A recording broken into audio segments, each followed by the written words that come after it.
Origins Game Fair 2019 coverage on DDO players, brought to you by the Skull Splitter Dice Company. For all of your dice needs, check them out. They have metal dice to regular dice to some specialty dice that you might not know existed. All colors of dice as well. Also check out their blogs where they have some great play guides for Dungeons & Dragons 5th edition. That's our friends over at the Skull Splitter Dice Company, skullsplitterdice.com. And don't forget, if you are a new customer, mention that DDO player sent you and you will get a free set of dice. Hey everybody, DDO players, we are at Origins Game Fair 2019. It is Saturday. We have made our way to the Iello booth and we have found our most favorite person in the world. It is Diana. Hi. Hi everybody. How are you doing today? I'm good. How are you? I'm good. How's your Origins? It's been amazing. I really love interacting with all of the fans. It really turned into family over the years.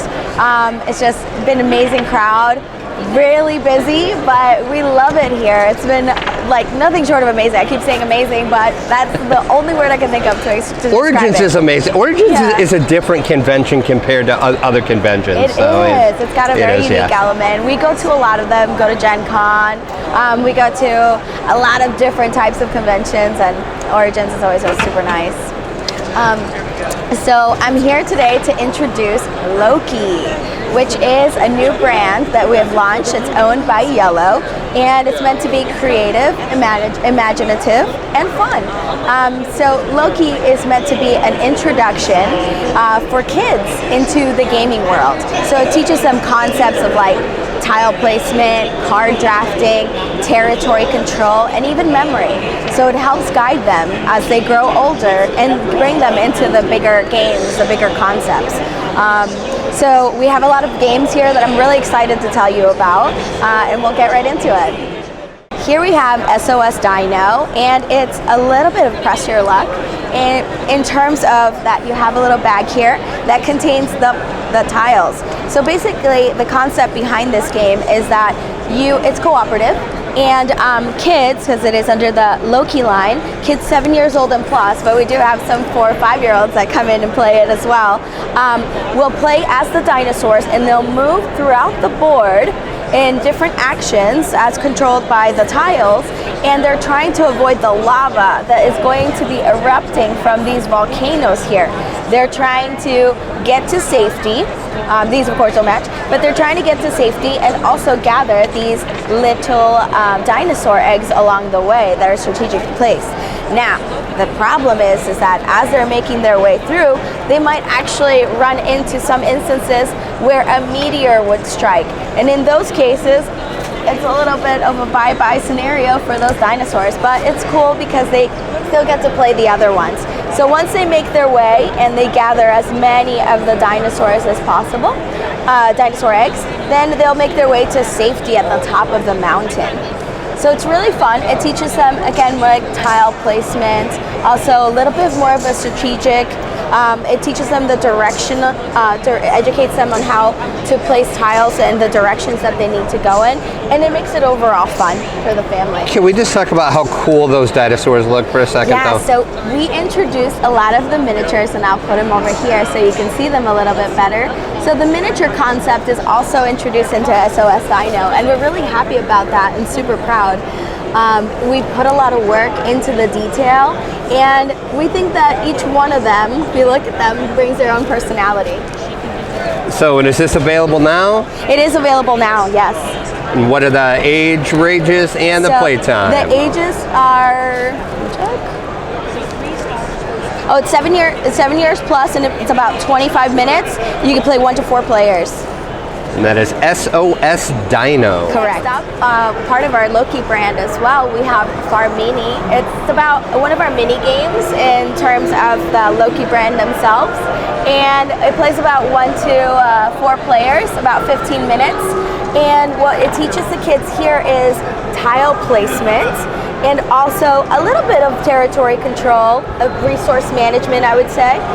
And in this case, what you're doing is you're gathering the tiles. They get revealed here, and then your player is able to select one and reveal what it is that they're able to build out. So then they're going over here and building their house and the fence surrounding it, and then they're adding their livestock. So we have some little goats, we have some pigs, and we also have some chickens in the mix.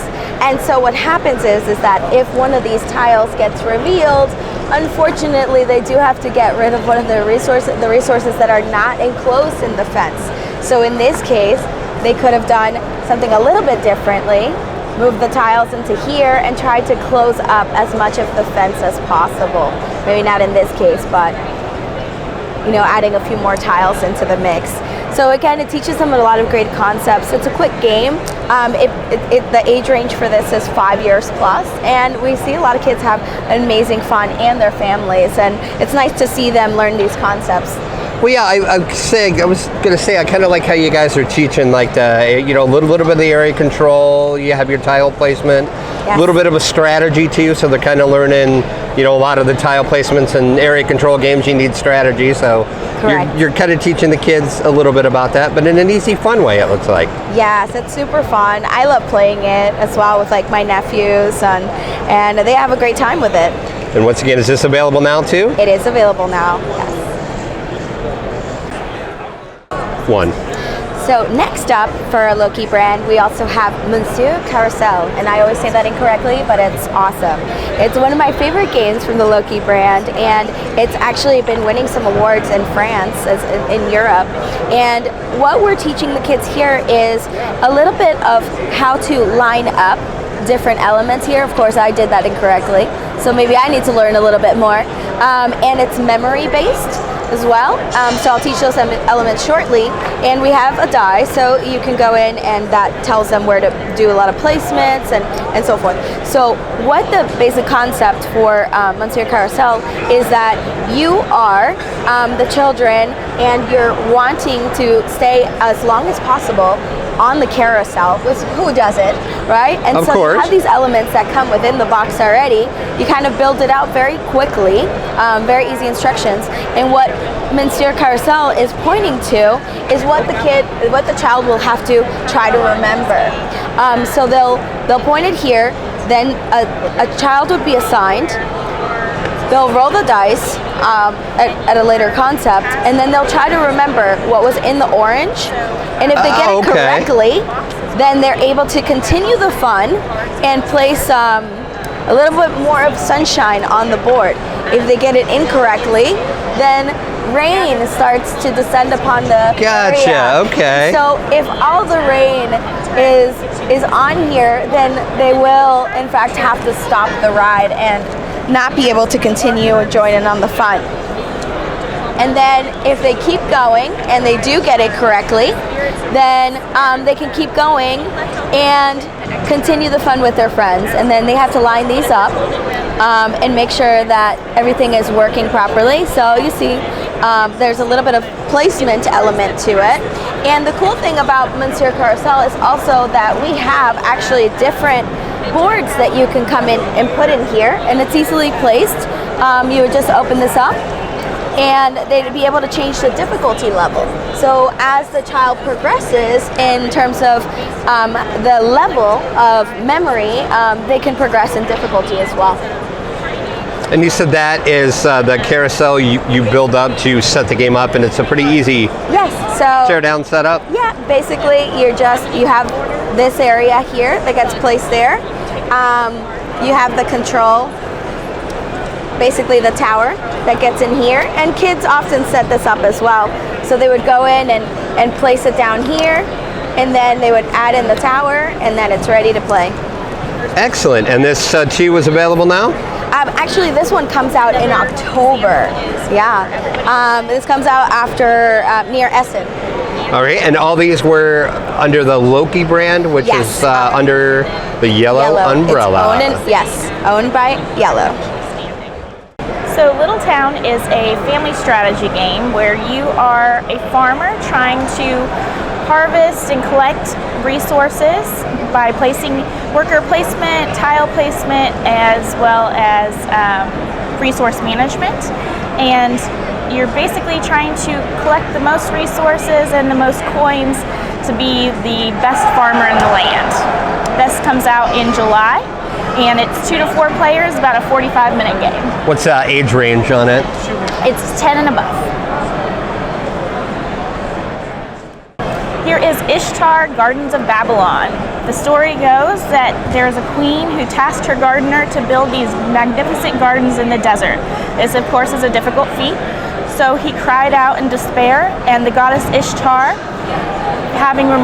feeling remorseful for him, built these fountains with never-ending water supply so that he could build his gardens for the queen.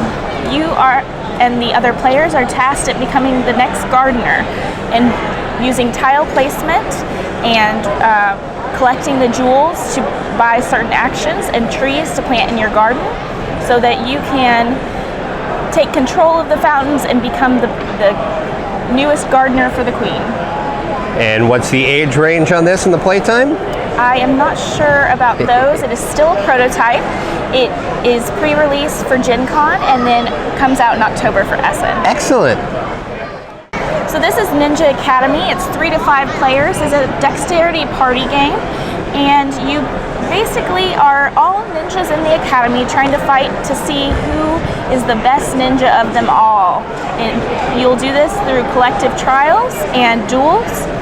And basically, you would grab a singular card based on if you're doing a collective trial or a duel, and read what's on the back. Some are acrobatics, where you are tossing the meeple people in the air and trying to get them in a planking position, handstand, standing ninjas, one of each, and the first person to do so wins. The box is a little mini dojo, which some of the activities are used to compete in, and it's just a really fun game. Most victory points wins. And is that available now? This will be available for Gen Con in August. Excellent. So another Bruno Cathal game, Kanagawa Yokai, is the new expansion. It is a card placement game where you're an artist in a studio, apprenticing to try and build the most beautiful paintings that you possibly can. To do so, you will collect paintbrushes, gather diplomas for victory points, and collect as well as try to beware of the new yokai, which are ghosts or spirits. Collect all 3 and you can get victory points with a diploma, but be holding any of them at the end and they count against you. And when is this going to be available as well? This is available now, so you can go into any of your friendly game stores and get it now. Expansion game cartridge for 8-bit box. It's Double Rumble. It is a solo or dual player game. It takes about 45 minutes. Basically, the entire city is run with pollution, which creates criminal activity, and there are enemies and mob bosses everywhere. There's 4 rounds that you will play to rid the city of them and save everybody. You can do so with 6 different characters, and each character has a bunch of lives, so keep the fun playing. And is that available now for the 8-bit box? That will be available in July, so soon enough. So what we have here is Zombie Kids Evolution. This is a game that we worked on as Iello with Scorpion Mask.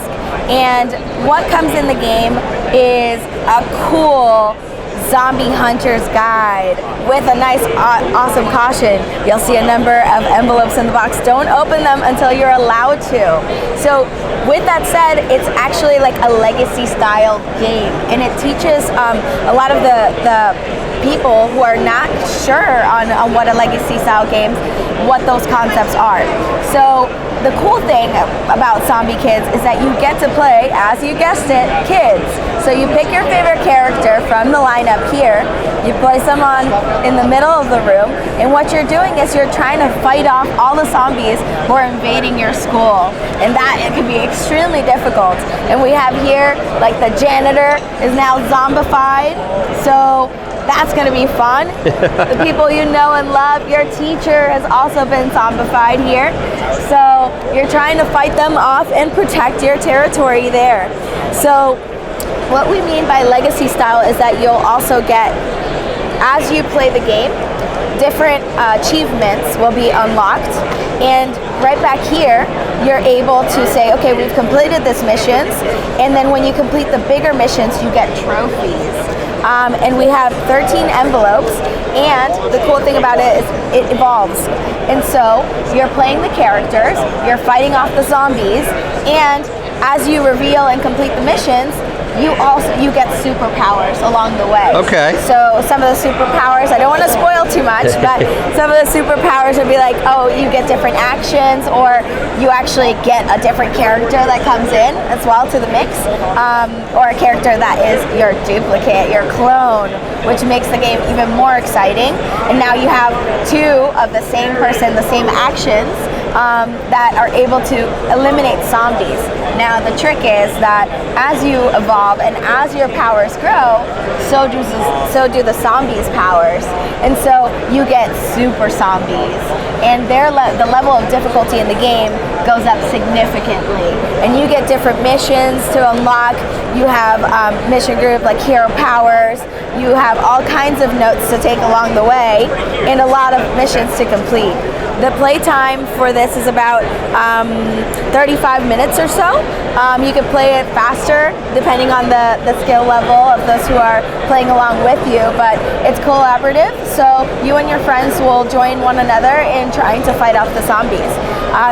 This die will, on your turn, reveal which room you're going to be moving to. So if I'm this character, I'll move into the yellow room. If I'm the other character, okay, let me move to purple, and so forth. And then as I move into rooms, if there are zombies here, depending on my powers, the abilities of the character, I can possibly get rid of the zombie and it goes back into the queue. So it makes it super fun.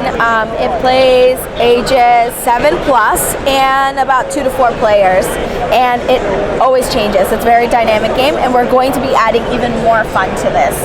And is this available now? It is available now, yes.